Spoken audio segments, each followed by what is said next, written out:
Think of Texas, and you likely picture vast, flat plains, perhaps even coastlines. But far out west, near the border with New Mexico, a dramatic landscape rises abruptly from the desert floor. This is the Guadalupe Mountains, home to a national park that protects one of the most surprising and ecologically diverse areas in the Lone Star State. It's a place where sheer cliffs meet hidden canyons, and a deep, ancient history is etched into the very rocks. At the heart of this park stands Guadalupe Peak, piercing the sky at 8,751 feet. This is the highest point in Texas, a summit that offers breathtaking views of the surrounding Chihuahuan Desert and the rugged mountain range itself. Reaching the top requires a challenging hike, climbing over 3,000 feet through forests of pine and fir. It's a journey that rewards with panoramic vistas stretching for miles. Nearby stands El Capitan, another iconic peak. Travelers on the historic Butterfield Overland Mail stagecoach route used El Capitan as a crucial landmark, guiding them through this formidable landscape. The ruins of the Pinery Station, one of the stops along that arduous stagecoach line, still stand near the Pine Springs Visitor Center. They are a tangible link to a bygone era of Western travel. These mountains aren't just tall.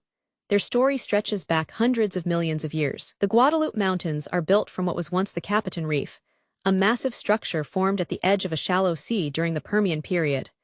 That was some 272 to 260 million years ago. Today, this ancient reef forms the backbone of the range. It's a truly unique geological feature preserved for study and exploration. But the human story here runs deep as well, stretching back over 10,000 years. Hunter-gatherers roamed these mountains and canyons, finding shelter in the many caves and alcoves. Archaeological evidence tells us they followed game and harvested plants, leaving behind projectile points, fragments of baskets and pottery, and intriguing rock art. Later, nomadic tribes like the Mescalero Apache came to know these mountains intimately. They utilized the agave plant for food and fiber. Their name, Mescalero, translates from Spanish as mescal maker. Artifacts like agave roasting pits found within the park boundaries speak to their deep connection to this land, before they were eventually driven out in the mid-19th century. The arrival of American travelers in the 1840s and 50s brought the Butterfield Overland Mail. This stagecoach route crossed through Guadalupe Pass.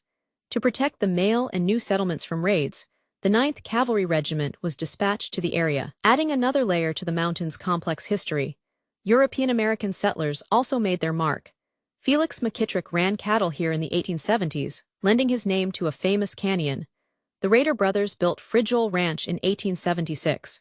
It was the first permanent ranch house. For decades, it served as the region's only major building, acting as a community center and post office.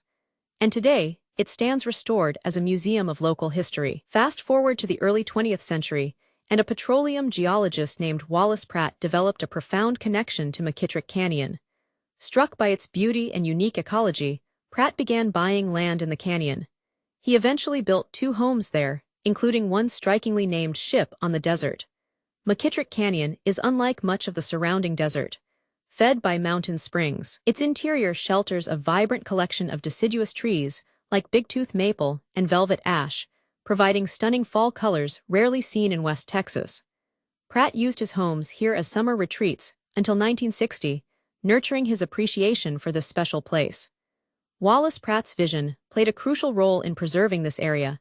He generously donated approximately 6,000 acres of McKittrick Canyon. This significant contribution paved the way for the creation of Guadalupe Mountains National Park. It was formally established and opened to the public in September 1972. The park protects a remarkable transition zone, containing 3 major ecosystems. The lower elevations are dominated by the Chihuahuan Desert, with its characteristic salt flats, creosote, and mesquite. As you climb into the canyons, you find pockets of lush, deciduous woodland. And at the higher alpine elevations, forests of pine, fir, and even small stands of quaking aspen take root. This mosaic of habitats supports a surprising array of life. Mammals like elk, javelina, gray fox, black bears, and even mountain lions roam the different zones. Birdwatchers find species ranging from the greater roadrunner in the lower desert to golden eagles soaring above the peaks.